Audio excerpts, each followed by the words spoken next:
Hey guys, welcome back. Welcome to the largest video of Lego Batman. This is going to cover pretty much all the important stuff.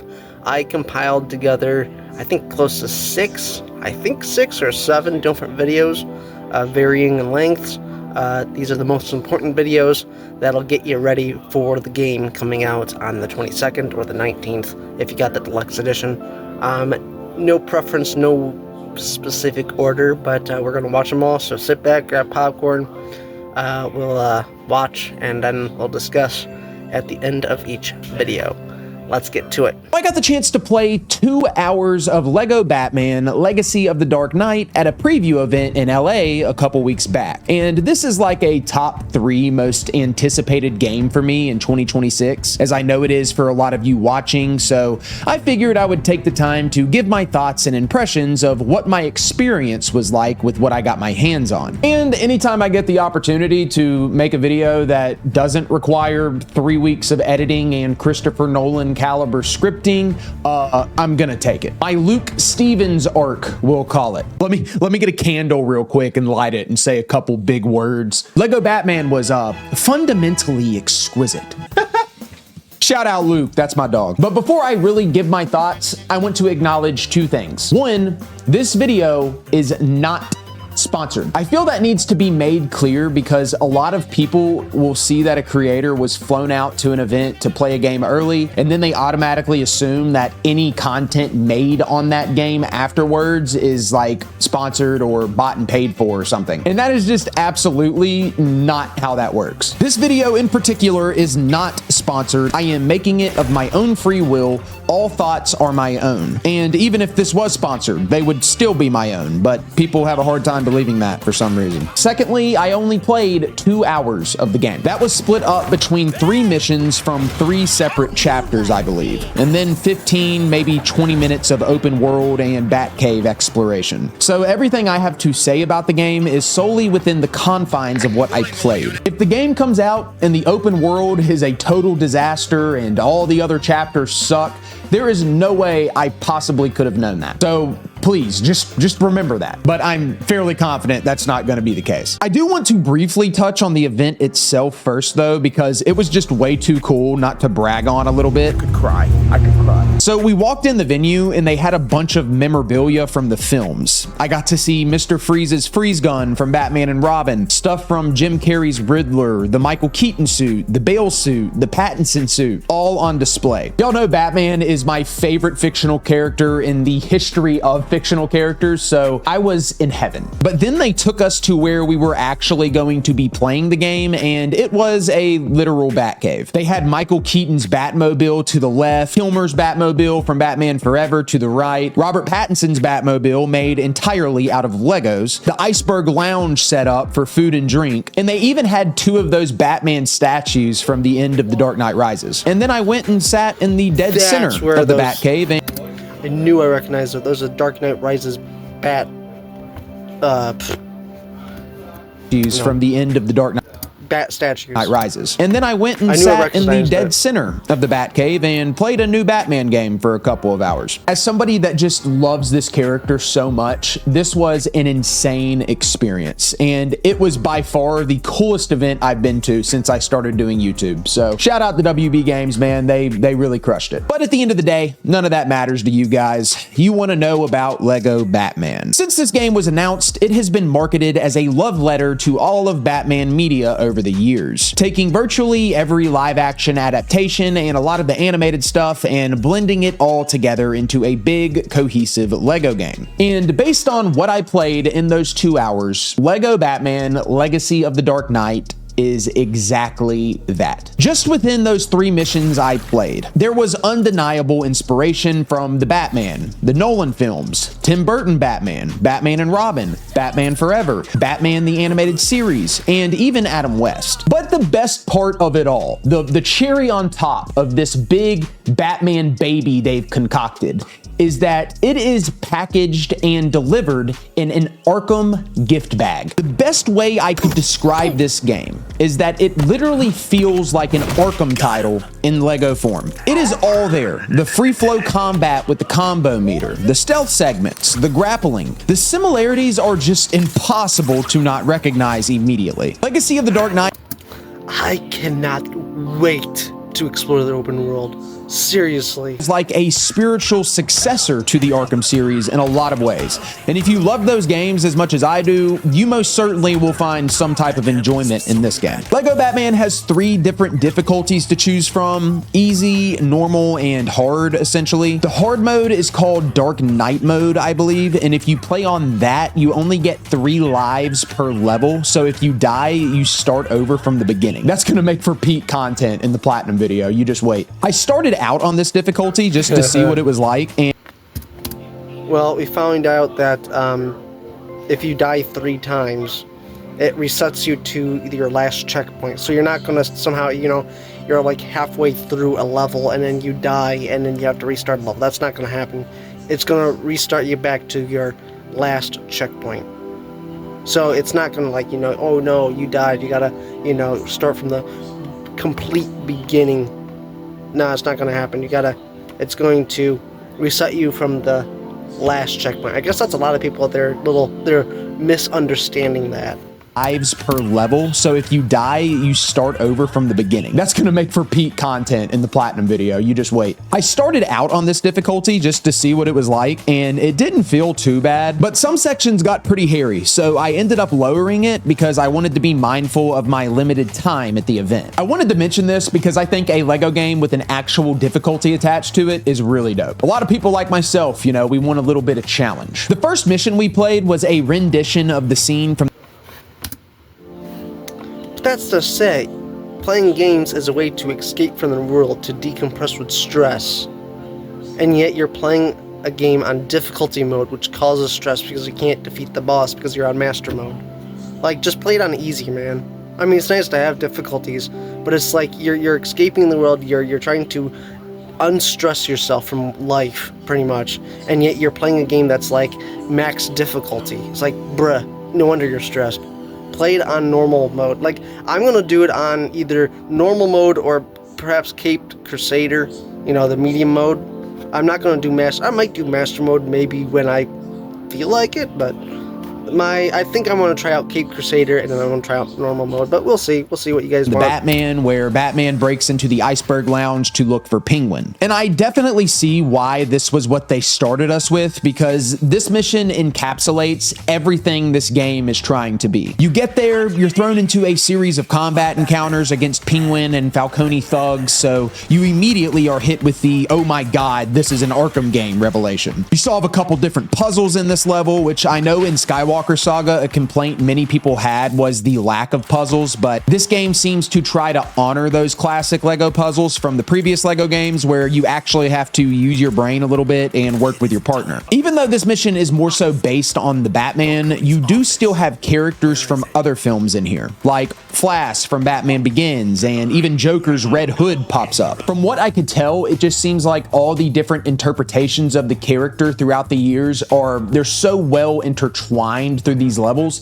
and it doesn't feel jarring at all. Even though it's a Lego game, you would think trying to take Batman Begins and Batman and Robin and the Batman and trying to combine them all would come out weird, because all of those interpretations, they're so different, but it really doesn't come out that way. It really just feels like Lego Batman. It also probably helps that the game is very self-aware and it doesn't take itself seriously at all. Like, this first mission ended up in a quick time event dance battle in the Iceberg Lounge between Batman and Gordon. And then Gordon picks up Batman at the end of it, like the scene from Dirty Dancing. No, I'm not joking. That is a real thing that happens in the game. The second mission was heavily inspired by the which, to be fair, I'm actually not really looking forward to doing that, especially if you want to redo the mission over again.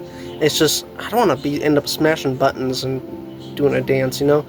I absolutely hated Lego Rock Party, whatever that game was that came out on the DS. I absolutely hated that game, so I am not really happy that they added this into Lego Batman Legacy, but if you're thinking Lego Batman as a whole, it's going to be fantastic, but I just hope that there's not going to be a lot of those button smashing dance party things, because honestly, I'm not going to be, you know, I wonder if maybe you can get all the way there and then able to save and quit and then cut back to home screen. Maybe I can somehow avoid that, well, the second time through, you know? Flying Grayson circus part from Batman Forever. This was where I lowered the difficulty because this part is very parkour puzzle heavy.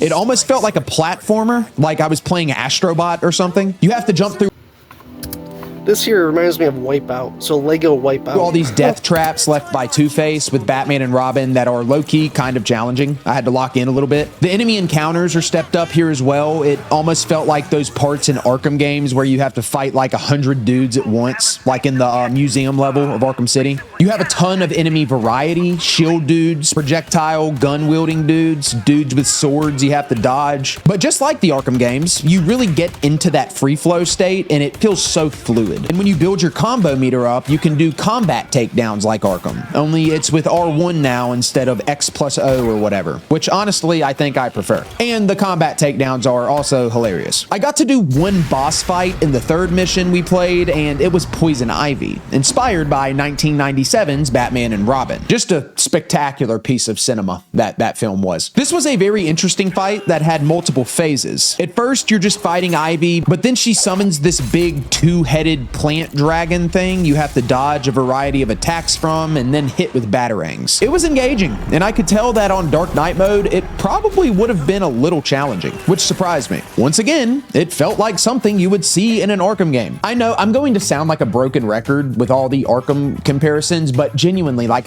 I just can't help it. Everything about the game has Arkham in its DNA. It is Arkham coded. I know we only played 3 missions, so it may not be indicative of the entire game, but nothing felt repetitive at all. In fact, that was the one thing that surprised me the most in my short time with it, was the 3 missions were so vastly different from each other and they all felt unique. Even the segments within the levels were distinct from each other, and just all around, I loved every second of it. It's freaking Arkham combat, Lego puzzles, platformers, freaking boss fight. It was very well-rounded. I was sad when my time was up. I got to briefly explore the open world, not as much as I would have liked, but oh my god, is this thing massive. Gotham is split into 4 separate islands, and I believe it is much bigger than Arkham Knight. Do not quote me on that. I don't know the exact square footage of the freaking map, but just based off the eye test, it seemed to be bigger than Arkham Knight. And it is filled with what seems like... See, there is another island up here. So, we technically are going to have more than 4 islands? Yeah, north, central, south, tri-corner, and whatever this little guy is. Maybe it could be very well be part of North Island, but I'm gonna call it like North Island or something. Although I don't know what that is. An infinite amount of stuff to do. I mean, you open the map and it is nothing but icons on every square inch of the map. Riddler question marks freaking everywhere. PTSD, man. If you're like me and you have those Arkham Platinums, lock in, buddy.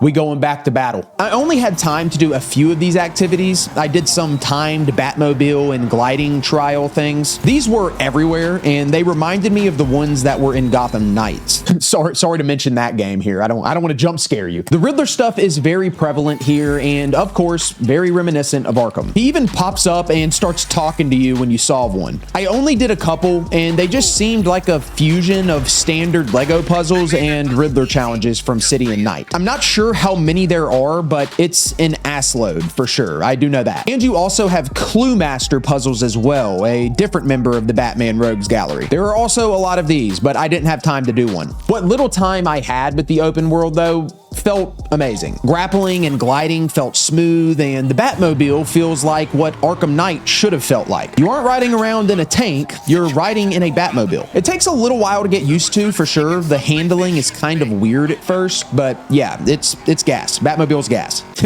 See what I did there? That's punny. The Batcave is also a big feature in this game. It is completely customizable, and it's where you can put all of your unlocked Batmobiles and suits on display. This is where I kind of realized just how many suits Batman has that you can unlock, as well as Robin and Catwoman. You can change the color templates around the cave, you can place down and build different items in a very almost Lego Fortnite kind of way. It's awesome. And it was all capped off with one final little cutscene at the beginning of one of the chapters chapters of the story. A complete rendition of the Batman the Animated Series intro in Lego form. And I wanted to cry. It was, I mean, dude, it was just perfect.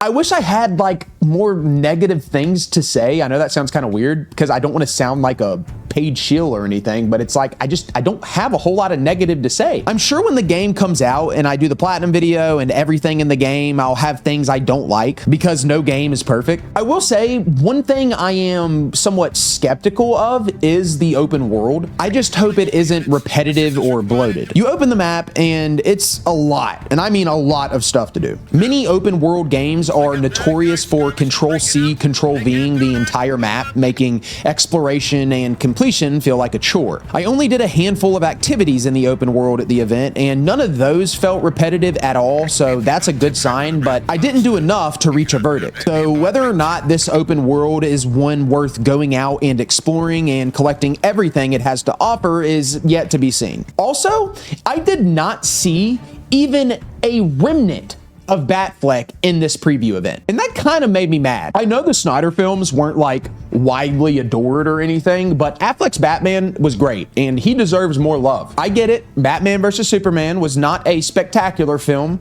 but like, bro, you got a lot of Batman and Robin in here. Come on now. I'm hoping there's some BVS or Zack Snyder's Justice League type missions in the full game, or at the very least, a BVS suit or Batmobile or something. I'm pretty sure there will be, but if not, that is a major miss by WB Games. Not gonna hold it to you. There is a lot of Lego Batman discourse right now on socials regarding the game's optimization. The recommended requirements to play it on PC are pretty demanding, and that has a lot of feathers ruffled. I wish I could give more insight on this, but I really can't because I'm gonna be honest, I don't even know the specs of the rigs they had us playing on. They were Alienware PCs and it looked and ran perfectly. I'm not good at gauging frames by eye, but it was definitely well over 60 FPS, no frame drops whatsoever, and fidelity was very impressive for a Lego game. I would assume they were pretty high-end rigs, but I really just don't know. I do kind of wish they would have given us the option of console or PC, because I know a lot of you that watch me are pretty much exclusively PS5 gamers, and I pretty much am too. But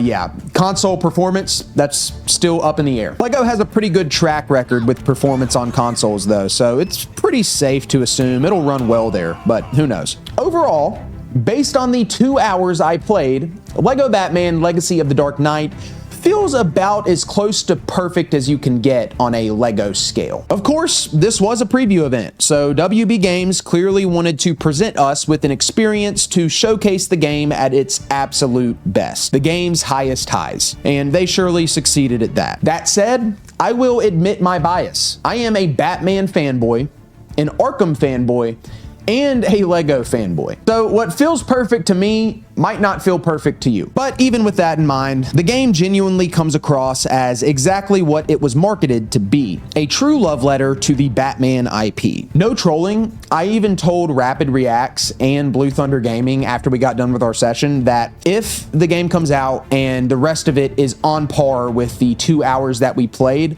I would not be surprised if this game gets nominated for Game of the Year. I don't think it would win. Like, it'd be hard for a Lego game to win Game of the Year, or even just a comic book game in general to win Game of the Year.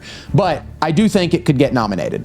What we played was that good. But yeah, I will be there. As soon as I get my hands on the full game, I will be completing it in its entirety, unlocking the Platinum Trophy, and Lego will finally, officially be entering the Rob Cinematic Universe, and I am so excited. Of course, we will be giving our final complete thoughts when the time comes and the full game is released, but for now, I think Lego Batman Legacy of the Dark Knight is going to kick some major.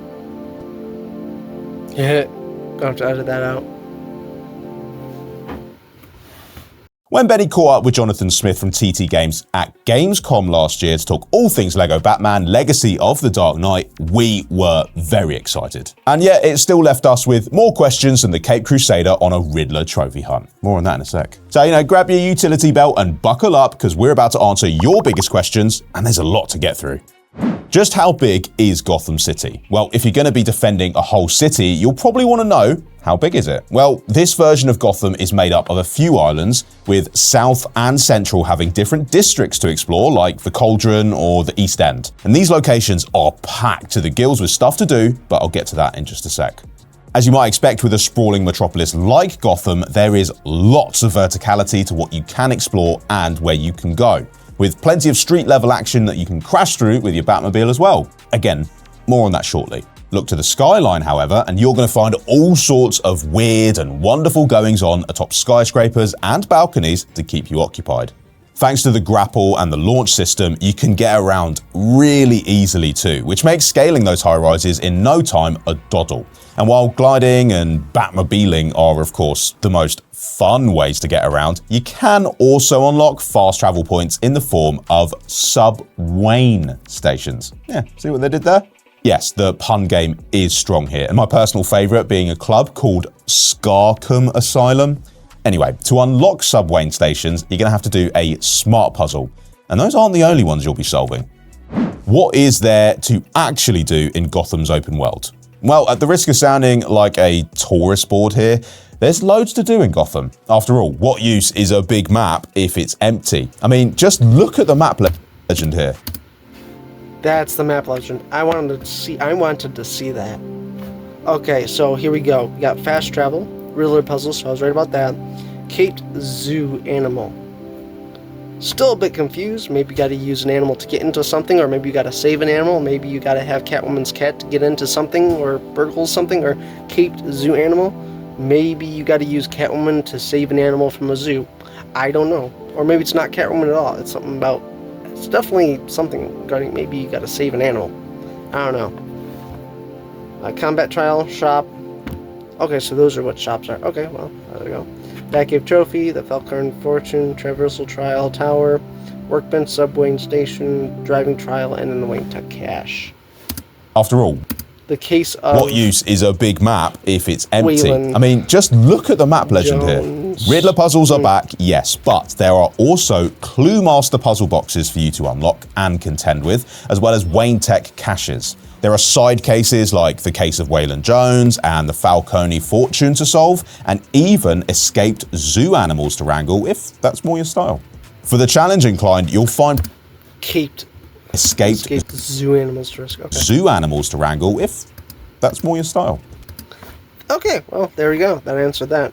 For the challenge inclined, you'll find plenty in the way of combat, traversal, and driving trials. You can test your brawling skills against waves of thugs, take on parkour challenges that make the most of new movement mechanics, and put your pedal to the metal in high-speed races through Gotham's neon-soaked streets. Completing these trials nets you studs, and in this game, as with all LEGO games, studs mean prizes. Use them to unlock suits and even expansions for your home base. And pro tip, we noticed that collecting studs consecutively builds a multiplier. And the faster and more efficiently you hoard that plastic currency, the richer you'll be. And that's not counting the massive story missions you'll be playing, nor the random crimes that will crop up while you're traversing Gotham by road or air. What is the story? Well, with a tale that tracks Bruce Wayne's journey from childhood to becoming the crime-fighting badass we all know and love, missions are drawing inspiration from across the Dark Knight multiverse, spanning the movies, the comics, the animated series, and even classic games. It's basically every single Batman story all at once. What characters can you play as? Besides Master Wayne himself, TT Games have kind of tightened the focus this time around to include just 7 playable characters, each of whom possess their own unique skills, gadgets, and abilities. You've got Jim Gordon, Batgirl, Nightwing, Robin, Catwoman, and Talia al Ghul, who will all be joining the Caped Crusader, with each character's playstyle feeling fundamentally different from the other. And because each hero has their own distinct personalities and skill sets, the open world is peppered with case files that are tailored specifically for each of them, giving the supporting cast a real chance to shine outside of Batman's shadow. What's the combat like? Well, if you played the Arkham games and you were hoping for a slice more whimsy and silliness, then you're in luck. And yet, there is a surprising amount of depth to be found in combat here, with a combat system that feels punchy, rhythmic, and surprisingly tactical as well.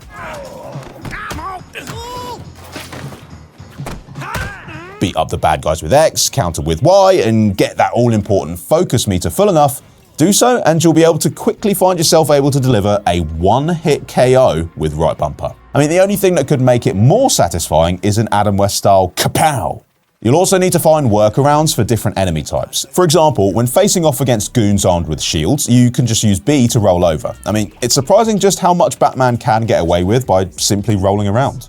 The animations that appear when brawling are amazing too, and these include some gloriously silly finishes involving random objects, this one being a particular favourite. Can you use anti-shark spray? Well, we didn't find that, but you can of course use your handy batarangs in all sorts of situations, from destroying security cameras to chucking in with right trigger in combat. But they're also pretty versatile. They can create shock mines, fake alarms, and even summon a swarm of bats to your aid.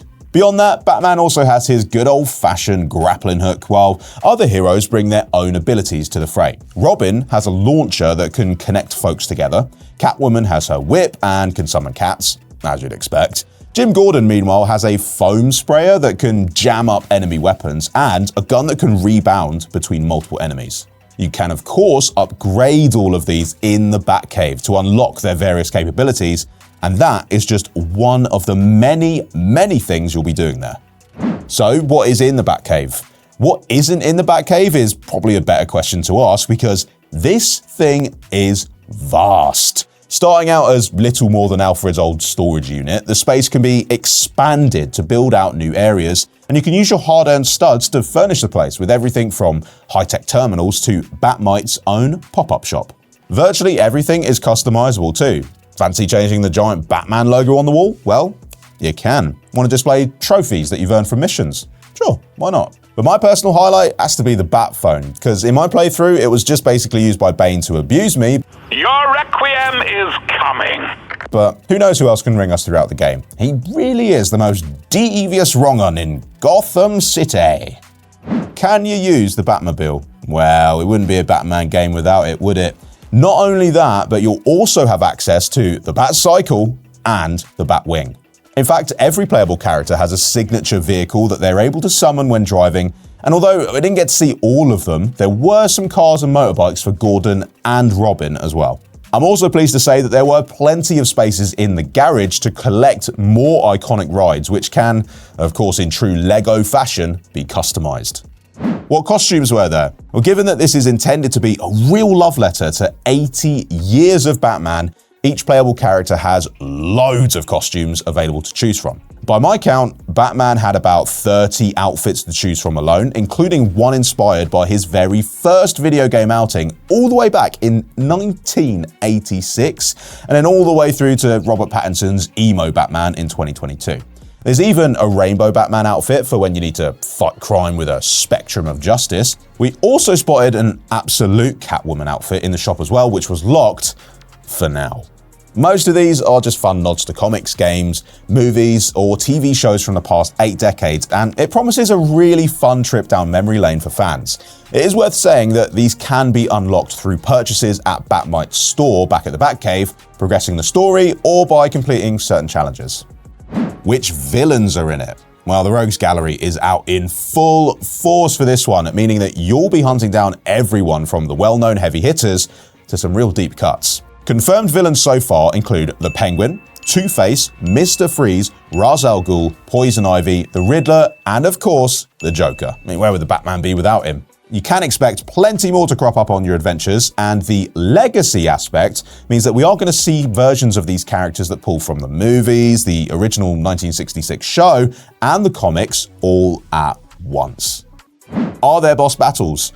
Oh yeah. With a roster of villains from every corner of Batman's storied history, it would be a shame not to pit them against him in a proper test of wits. And by the looks of things, these are not simple boss battles either.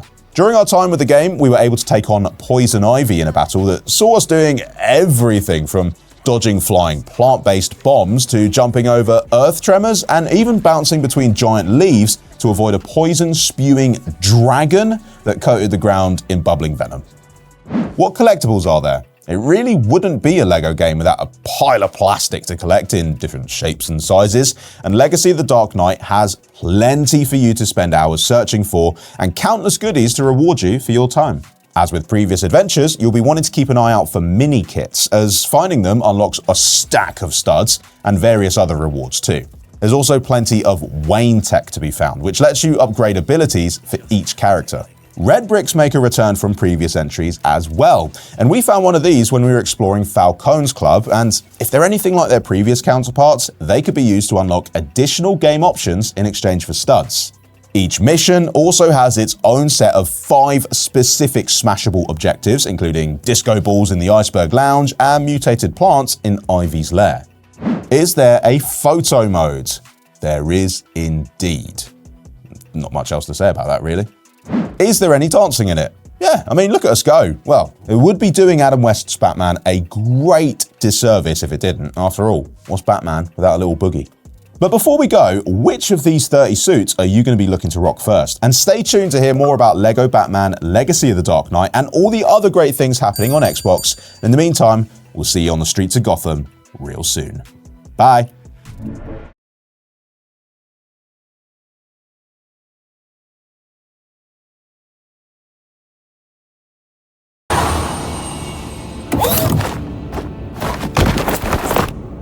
Wow. This is just... wow. Well, it's home now.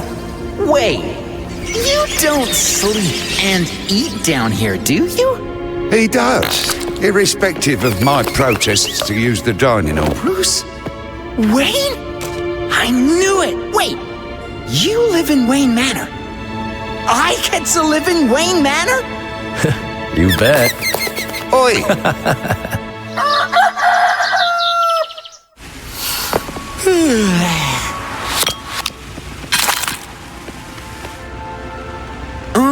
Mr. Wayne?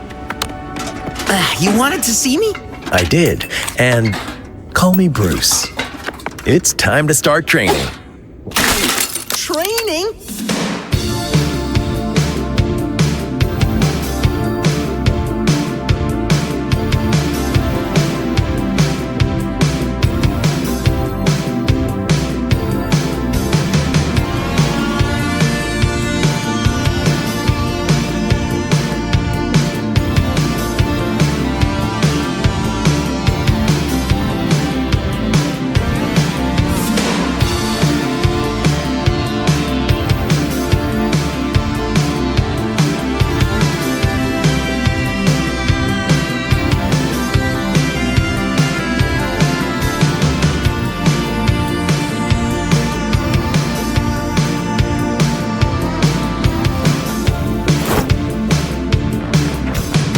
So, Master Grayson, what do you think?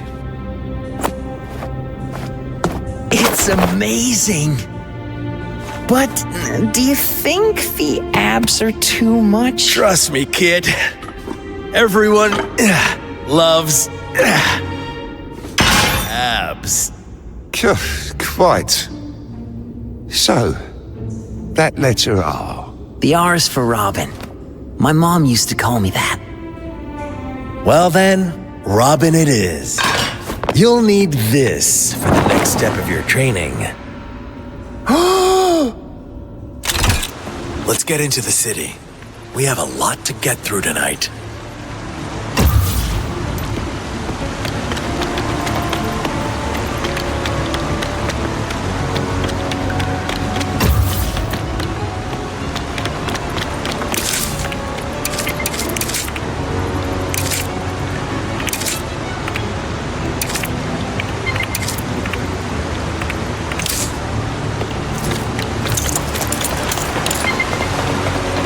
Got the latest and greatest in for you.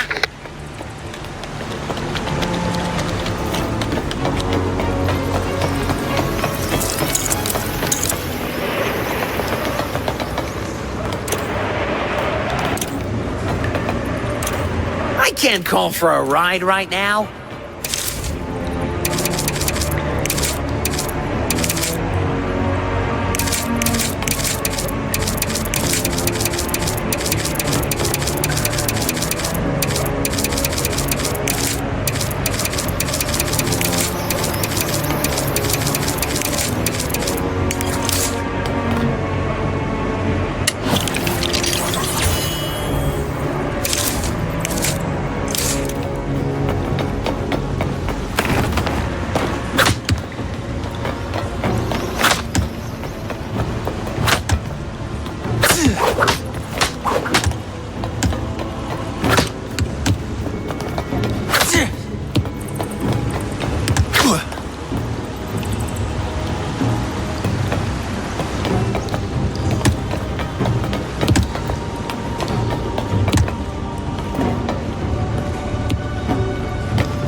Not the easiest things to clean, these bat suits. I'll spare you the details.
Downtown.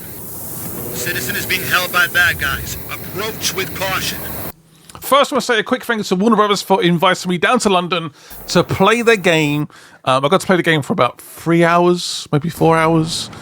And for the most part, I loved it. But let's talk about the big issue, in this recording at least. The audio is completely messed up in this recording. This does not represent the build you guys are going to play. I don't know what happens. The audio I could hear in my ears while playing was fine. Got the recording, it's completely messed up. So yeah, don't worry. The audio in this footage does not represent the final version of the game.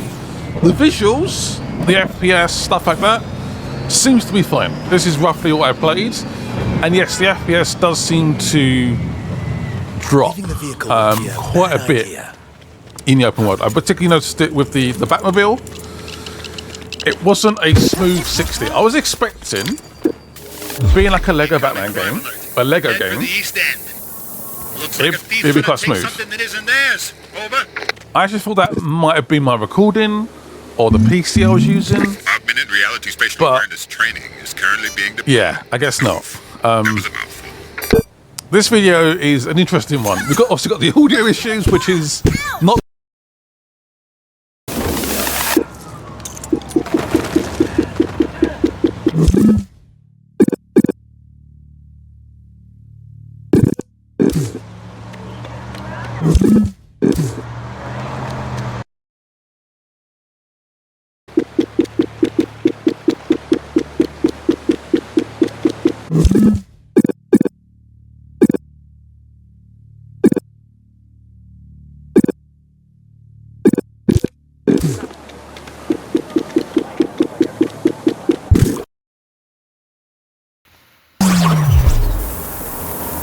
Yeah, he's right. The audio's way off. Alright. Let's do this one here. Early, and oh my, I got to play Lego Batman early, and oh my, you are in for a treat. This is what to expect and everything you need to know. Levels, bosses, every single suit, upgrades, customization, how big Gotham City is. I will be giving a heads up for spoilers, so if you want to skip certain parts, you can. Let's get into it. Thank you, WB, for this amazing opportunity. I'm gonna say straight away, the levels are such a big improvement over the Skywalker saga, like it's night and day. The first level that I got to play was Falcone Fishery. Now this level takes place very early on in the game in chapter 1, and the ending of this level was so ridiculously stupid I can't stop thinking about it. This might be a big shock to some of you, but mini-kits are now gone in levels and they have been replaced with Batcave trophies, and I really like the direction that they went with these. So in this level, the trophy were these gigantic disco balls, and if you destroy them all, you can get this trophy to display in your Batcave. And what is insane is that the Batcave is fully customizable. You can put this trophy wherever you want. You can have 1,000 disco balls if you wanted to. Now, you might have noticed I said mini-kits are gone from levels. They're still in the game. I'll touch on that later. The combat is so smooth in this game, and that's coming from me, who had to play with a PlayStation controller. I normally use Xbox. Look, it was a bit of a learning curve. Now, before I got to play all of this, I was a little bit worried that this game would focus too much on combat, and from the 3 levels that I got to play, I loved how they all had these giant sections where you do get to battle tons and tons of goons and use your gadgets, which can all be upgraded with Wayne Tech, but the majority of the runtime of the levels focused on platforming and puzzles. And this level really shows that. The part where you have to sneak and jump across all the lights above the dance floor in the Iceberg Lounge, yeah, I did try to jump down and boogie with all the people, but Batman were like, nah mate, we've got a job to do. Even though he does hit a boogie later on, that part of the level just, it got me. Yeah, TT Games never miss with the humour, and what really stood out to me in this game was how the gadgets play a big part in the levels. The gadgets can do multiple things now, which make the levels a lot more engaging, because it gets you thinking, what gadget do I need to use here? Like, for instance, Gordon's foam launcher, it can put out fires, stop machines from working, and the best thing, you can turn your mates into a giant bowling ball. I can tell this is going to cause some falling out on co-op. They see me rolling, they hating. Now, remember when I said that you can upgrade your gadgets with Wayne Tech? Well, you can find Wayne Tech inside of levels. Each level has 5 Wayne Tech chests, and you can find these in the open world. Now, these are specifically used to upgrade your gadgets, not your actual character. For that, you will need a skill brick, which you get from completing a level. They work similar to gold bricks, and you spend these to upgrade your core abilities. A small tip for you guys, use your skill bricks straight away, don't hold on to them. The same for your studs. Now, you might be thinking, hold on a minute, don't I need to save up for the stud multipliers? No, them days are long gone. Red bricks are still a big part of this game, and you can find them in every single level. Now, yours truly managed to get the red brick in this level, and I'll admit, it did take me quite a while. And at first, I thought it were a stud multiplier. It was called Filthy Rich, but what the red bricks do in this game, they work as modifiers, letting you customize all of the suits in the game. This one made them this disgusting green. I weren't a big fan of this one, but later I collected a modifier called Clown. That one made all the suits this white, blue, and red color scheme, and when I glided, it gave me a cute little confetti trail. Now, this was the first level where you meet Selena Kyle, aka Catwoman, and later I was lucky enough to actually get hands-on with Catwoman, and I even got to do some of her robberies in the game, which are tied to a big questline with Sophia Falcone, and they made her a big thing in this game. She is absolutely massive! This version of Sophia Falcone is from Batman The Long Halloween, and I love how they're pulling references from not just the movies, they're also going deep into the comics. And you know when little things in games just make you smile and you think, yeah, they put effort into this? When I was in the Falcone Fishery level, I found a pizza box and it let me eat a pizza slice as Batman. And here is where this level got crazy. It had me doing absolute stupid stuff, but I was all for it. I had to make a giant burger and dish up sushi and an ice cream, which admittedly sounds really random out of context, but I needed to do this to bribe some low-life goons to let me down into the next area of the level. And wait till you see this section of the level. It is honestly one of the most fun LEGO game levels I have played in a long while. Now, you might be thinking, Rugged Eagle, you're glazing this up way too much. Nah, mate, I was playing as Batman in a ball pit.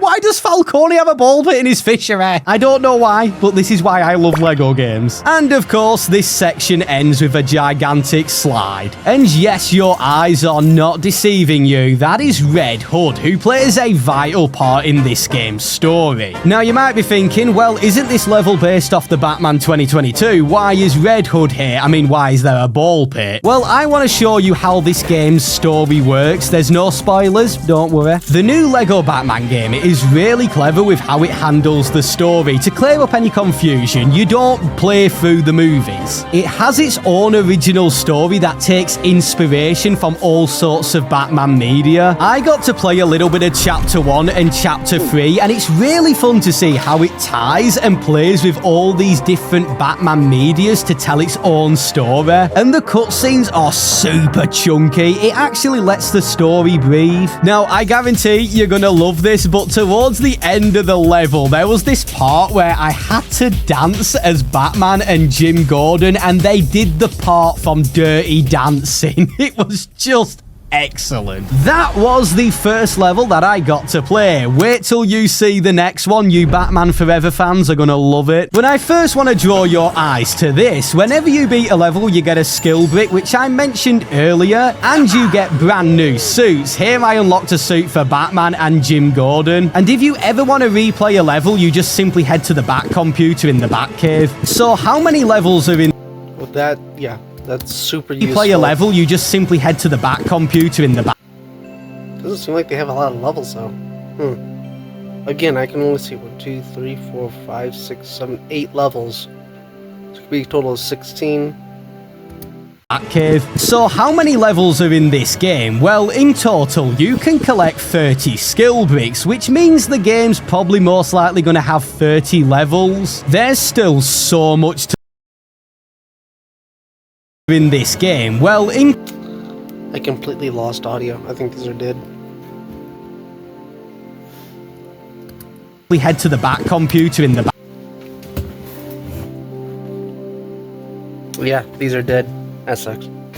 And if you ever want to replay a level, you just simply head to the Bat computer in the Batcave. So how many levels are in this game? Well, in total, you can collect 30 skill bricks, which means the game's probably most likely going to have 30 levels. There's still so much to talk about, and what I got to play next actually made my jaw drop. They loaded me in as Catwoman looking out to Gotham City. Look, it is way too early to say this, but this actually could be the best LEGO game open world. I need to explore more and process it all. I got to explore quite a bit of Gotham City, and I'm going to touch more on that later, but first we got to talk about Catwoman, who I was lucky enough to get to play as. You can summon and play as a cat as Catwoman, and what is so cool about her whip is if you keep whipping your co-op partner, you can turn him into a Beyblade. I totally didn't plan this, but I made Batman Ninja do spin jitsu. And here are all of Catwoman's suits in the game. If you don't want spoilers, just fast forward to this timestamp. First off, we have Batman 66,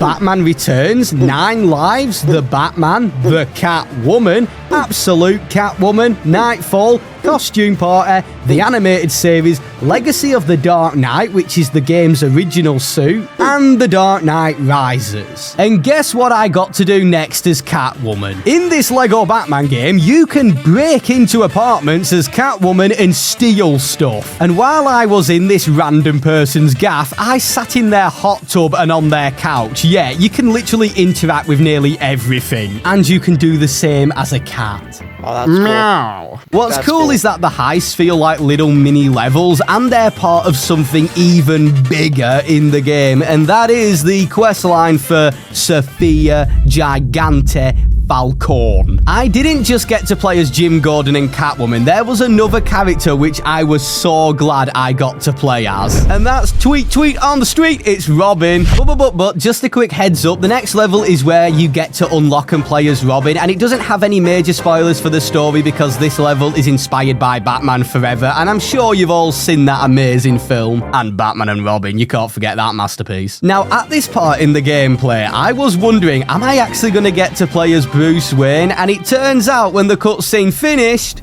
you can actually play as Bruce Wayne, and I love that. And he does have different appearances in the game because we've seen them in trailers, but here I couldn't change outfit. I don't know if he's going to be playable in the open world after. He might just be tied to levels. We'll have to find out when the game launches. This was such a fun way to introduce Robin to the game. You get to mess around with his line launcher in the circus and spend some quality time with your family, which is soon going to disappear. What happens to his family actually traumatized me. It's really interesting to see how they use the gadgets to do multiple things, and you can see this with Robin's line launcher similar to Jim Gordon's foam gun. And then you get introduced to his second main gadget, which might just look like a boring old batarang, but it's not, it's a birdarang. It is way better than Batman's because you can target multiple things and the birdarang will ricochet from target to target, and you can quick fire the gadgets while fighting, and that is a top tip for you guys. It is so broken. And later when I show you guys the upgrades, you can see how different the upgrades are for the birdarang and batarang. It just keeps it refreshing. To put it simply, this level was really chaotic. Like at the start, it's kind of laid back, you know, you're doing a bit of parkour and platforming with your family, and then Two-Face comes in and attacks. Come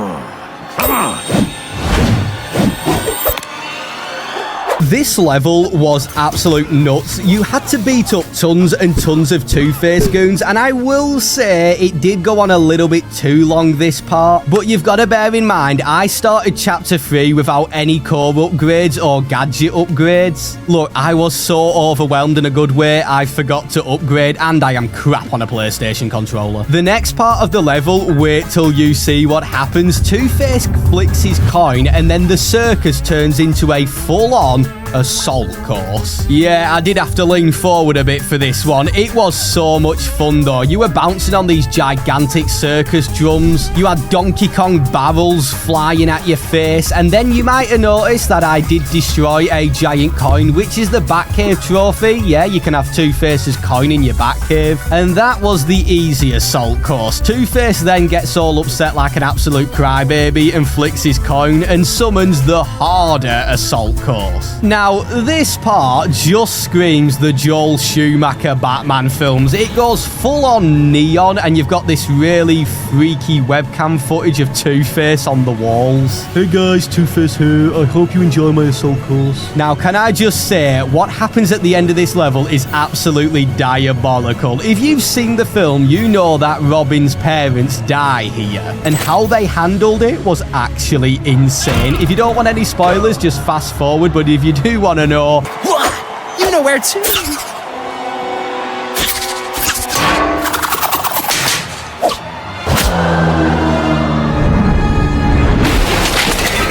Now, you don't get a boss battle Two-Face in that level, which means he is most likely going to show up again, which has me super excited. But I wanted to know, what do the boss battles look like in this game? And guess what they let me play next?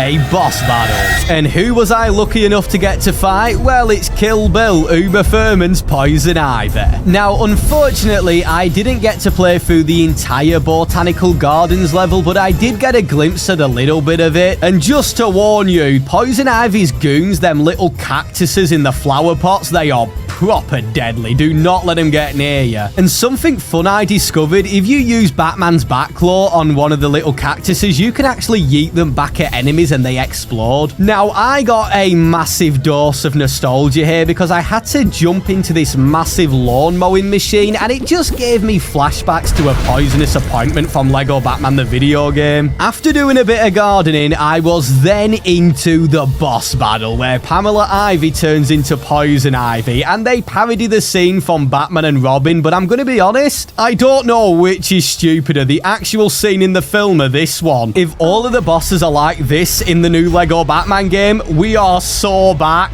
This is a big W, yeah, I used some Gen Z slang. Poison Ivy had 2 stages, yeah, you heard me. Her first stage, she was on the ground summoning vines that you had to jump over, and to take her down, you had to use Batman's Batclaw to yank her towards you. Get over here! Then her second phase is where it gets wild. She summons a full-on brick-built Lego dragon.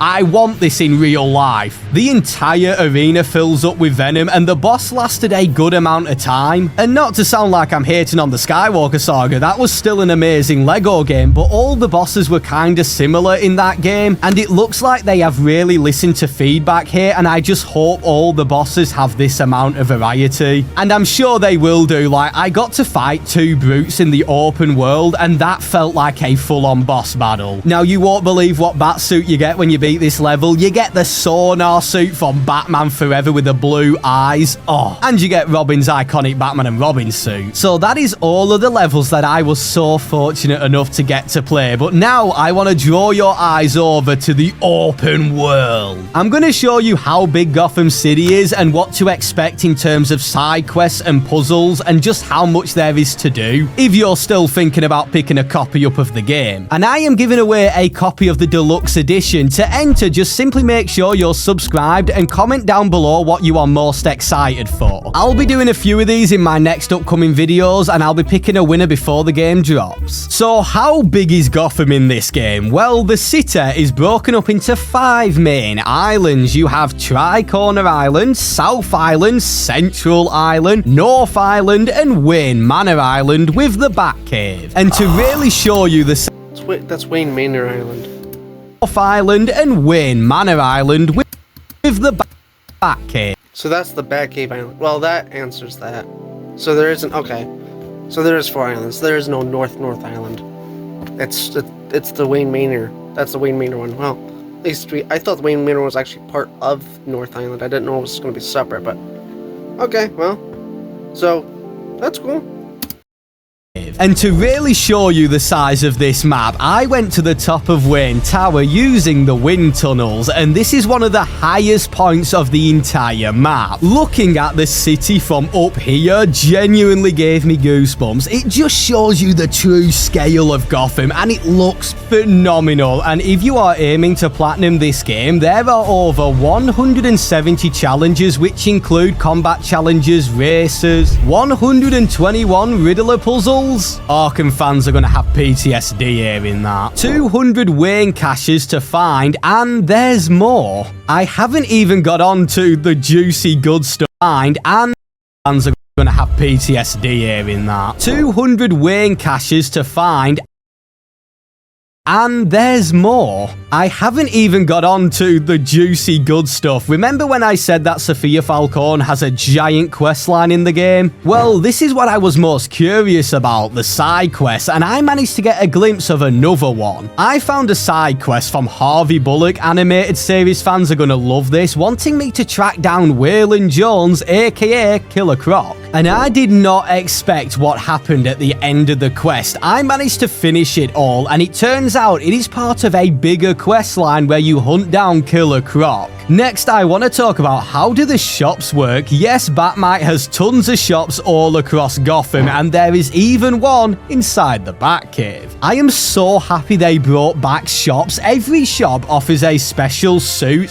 / modifier that you can buy with studs. But that is not all you can buy. You can pick up furniture and get it delivered to the Batcave. Poor Alfred, he is going to be building flat pack furniture till his grave. What I am about to tell you next is super important and something I suggest you complete fast when you get the game. In the open world, there are tons of these sub-Wayne tunnels that you can open up by completing a puzzle. Not gonna lie, some of the tunnel puzzles are kinda difficult and some are a lot easier, but once you open them up, you can fast travel. Now, you might be wondering, can you fast travel to the Batcave? And yes, you can. And I cannot believe it. I got to explore the Batcave fully, and here is everything you need to know about it. First, let me say, this is the best LEGO game Batcave, mate. I have seen enough to say that. Don't expect your Batcave to look like this straight away. As you progress through the game, you need to spend your studs to expand your Batcave. And here it is in action. I actually managed to save up enough studs to do it. Aren't I a billionaire?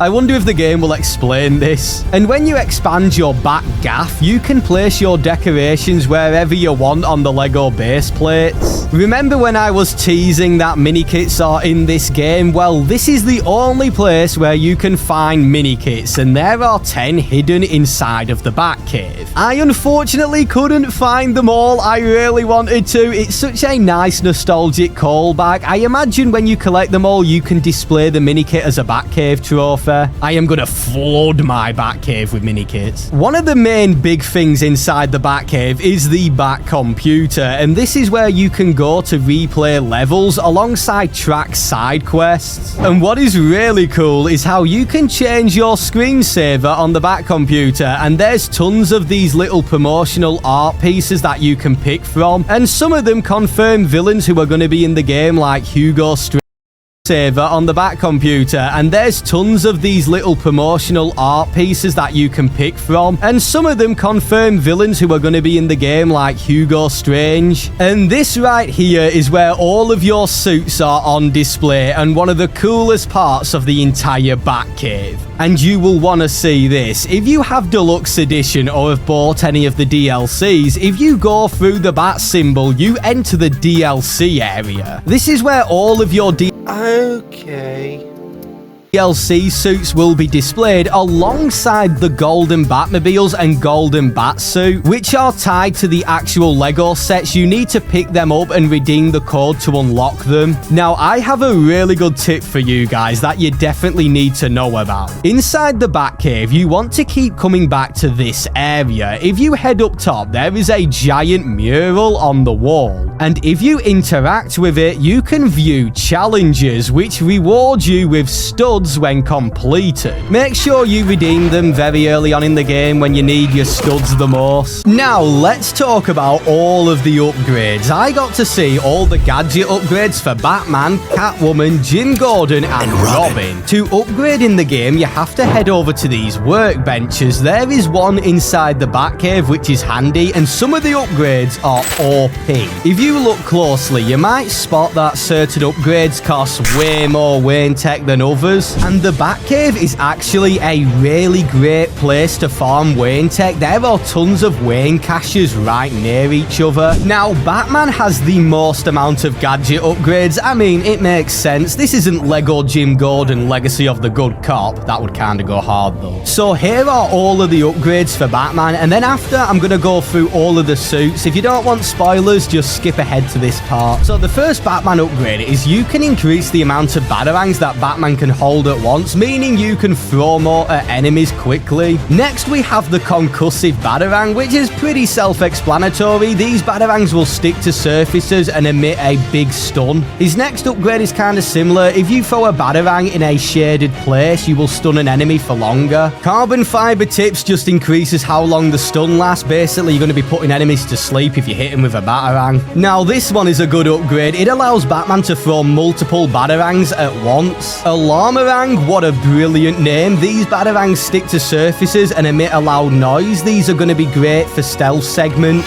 Then we've got quite a nice cheap upgrade here, weighted batarangs, which just increases the amount of damage a batarang does. And finally, we have the mega batarang upgrade. It allows Batman to summon a swarm of bats that deal damage and distract nearby enemies. It's like the sonar upgrade in LEGO Batman 1, but a lot better. Now let's move on to all of the Batclaw upgrades. First off, we have Batclaw Fling, which lets you yeet enemies across the room. Volt Slam basically lets you RKO enemies with the Batclaw. This is well brutal. Pulling Power increases your chances of getting with Catwoman. Nah, I'm joking. It makes you pull things faster. This upgrade is going to be overpowered Brute Claw. It lets you pull big figs towards you and stagger them. I wonder if that will work on bosses like Bane. Arkham fans are going to appreciate this next upgrade, Perch Takedown. It allows Batman to drop in and grab an enemy without touching the floor for a stealth takedown. Impact Throw is just a damage boost for throwing an enemy into another enemy. This next upgrade turns Batman's Batclaw into a fog machine. Whenever you grab an enemy with a Batclaw, it will summon a cloud of smoke. And now we have the big upgrade for the Batclaw, Focus Slam, which is well extreme. Batman's going to end up breaking their necks with this. You will need a full focus meter to perform this move, and you simply get that from adding up combos. Now let's move on to good old Jim. As you can see, there is a lot less upgrades now, but these upgrades are absolutely fire. His first one is Goop Trail. Whenever you fire your foam launcher, it leaves a trail of goop blobs behind as they roll, leaving sticky traps for other nearby enemies. Surrounding Splat is a really good cheap upgrade. Foam Zorbs explode, firing off blobs of foam at nearby enemies. Bigger Clip is an ammo upgrade for Jim Gordon. It basically lets you fire out foam quicker.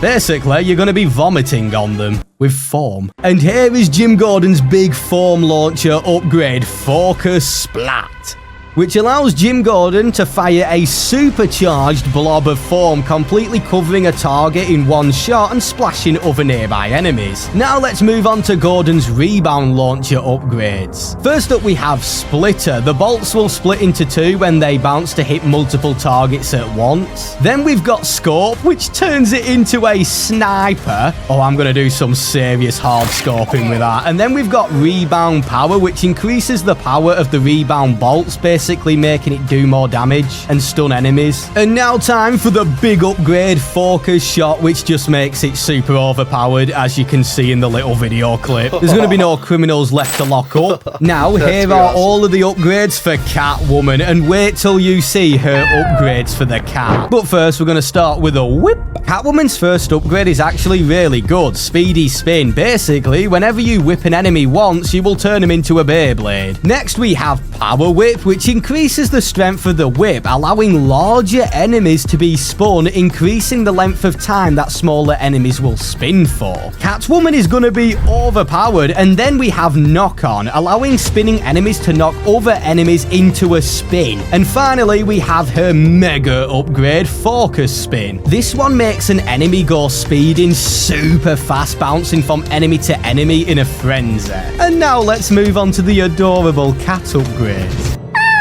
First up, we have Distract, which basically turns you into a super attention-seeking cat, and you go up to enemies and lie down on your back and ask for belly rubs. And you can purr too. This is honestly brilliant. And then we have Cat Burglar. I wonder how good this one is going to be in the game. Basically, whenever you collect studs as the cat, you get more and rack up a bigger stud combo. And here is where it gets absolutely insane. Next, we have Multi-Call Kitty, which allows Catwoman to summon multiple kittens at once to attack a target. Wow, if the goons are allergic to cats, they are doomed. Here is the super upgrade for Catwoman's cat, Focus Cat Attack, which allows Catwoman to summon a gang of angry cats to attack nearby enemies. They just fly out of nowhere from the sky. It reminds me of the film Cats vs. Dogs. Did anybody even watch that? Next up, here are all of Robin's upgrades. First, we got Return Attack, which allows Robin to bat birderangs back at enemies as they return to him. All them years of playing Wii Sports, it's gonna pay off. Then we have Extra Targets, which increases the amount of targets that a single birderang can be thrown at. This next upgrade is really cheap and it sounds quite good. It causes the birderang to spin enemies around when they're hit, making them lose track of their targets. This upgrade allows Robin to throw a super powered birderang that will bounce around the area, hitting enemies enemies in its path. And now let's move on to Robin's cable launcher upgrade. First, we've got Ripcord Cable, which basically allows Robin to grapple towards an enemy. Personally, this next upgrade seems like the weakest one we have seen across all the characters, Bungee Cable. The cable lines are now bouncy, allowing Robin to bounce up for a slam attack on enemies below. But this one is the complete opposite. Next, we have Brute Tether, which increases the pull strength of cable lines, allowing them to slam big figs into the floor. Bane is gonna have a proper rough time. This next one looks like you basically solo ult an enemy. It's called Focus Slammer. It allows Robin to fire a super-powered cable line that slams enemies with extra force and causes nearby enemies to get hit. So that is all of the gadget upgrades for the characters that I got to get hands-on with. We've still got to talk about the core upgrades, but I want to move on to show you guys all of the suits. Here are all of the bat suits in LEGO Batman Legacy of the Dark Knight. First up, we have Absolute Batman. I'm so glad they've added this. Batman and Robin.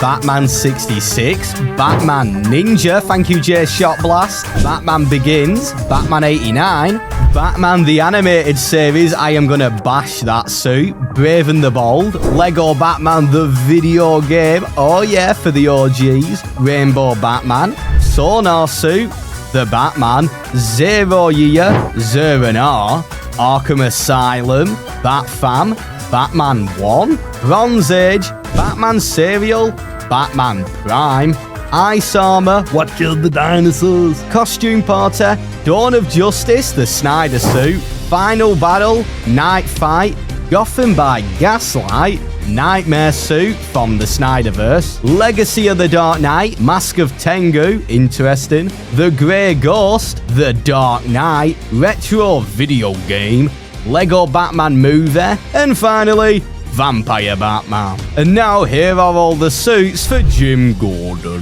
First up, we got Batman 89. I love his little cute scarf. Then we've got Cop, very original.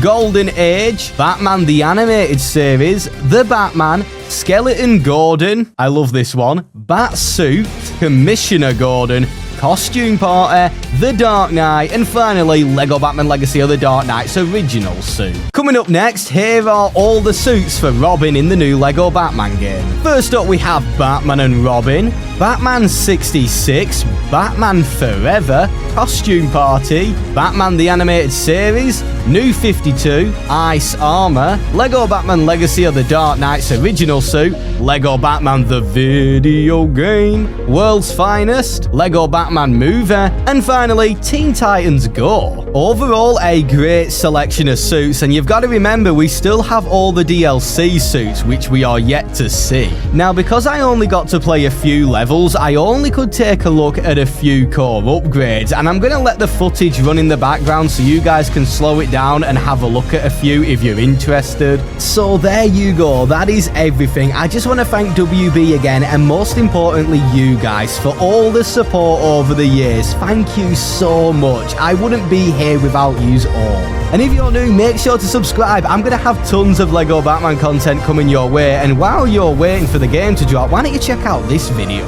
It's about a Lego Batman game that we're Alright, this video has gone on long enough.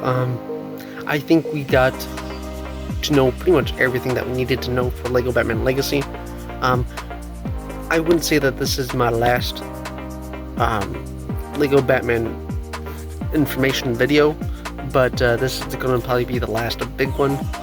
And you know, to be truthful, I think I could just end it right here for Lego Batman news. And we only got like 2 weeks, so just sit back, hold on for 2 weeks, and I'll be dropping gameplays like crazy. So I'll see you guys later. Make sure to like, subscribe, share, all that. We got a lot more. We got tons of Batman stuff coming soon, and Forza Horizon 6 gameplay coming next week too. So I'm looking forward to that. See you guys later.